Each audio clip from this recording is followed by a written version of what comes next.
Hatshepsut was one of the most famous queens who ruled Egypt, and the most powerful one.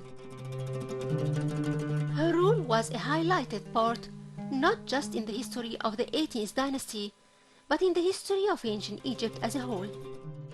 She is the daughter of King Thutmose I and Queen Iahmes, and the legitimate inheritant of the throne, for there were no male inheritants. But she had a step-brother from her father, who is Thutmose II.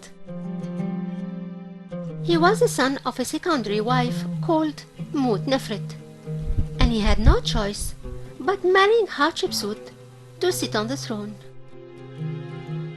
During the time of the reign of King Thutmose II, Queen Hatshepsut held the titles of Daughter of the King and Sister of the King, Wife of the God King, and the Great Queen, which means that she was just a wife of the king, like any other queen.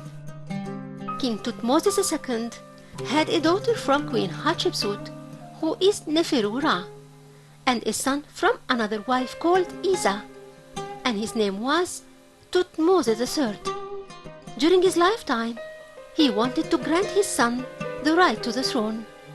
Thus he planned the story of the choice of god Ammon, the god of Karnak, to him in one of the festival's days. Thutmose III used to live in the temple, being one of its priests. King Thutmose II died, and Thutmose III was still a child, whose age was not more than 9 years. So Hatshepsut found a chance to take over the throne, and thus became the true ruler of the country. The circumstances in the beginning may have forced her to take him as a co-regent in ruling.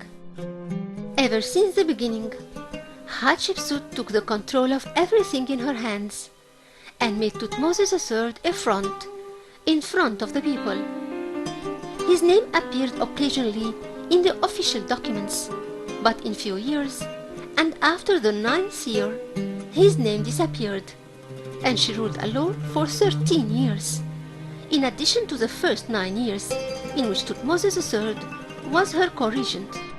Queen Hatshepsut appeared in the scenes as a queen of Upper and Lower Egypt, dressed as a man, to prove that she was ruling just like any king.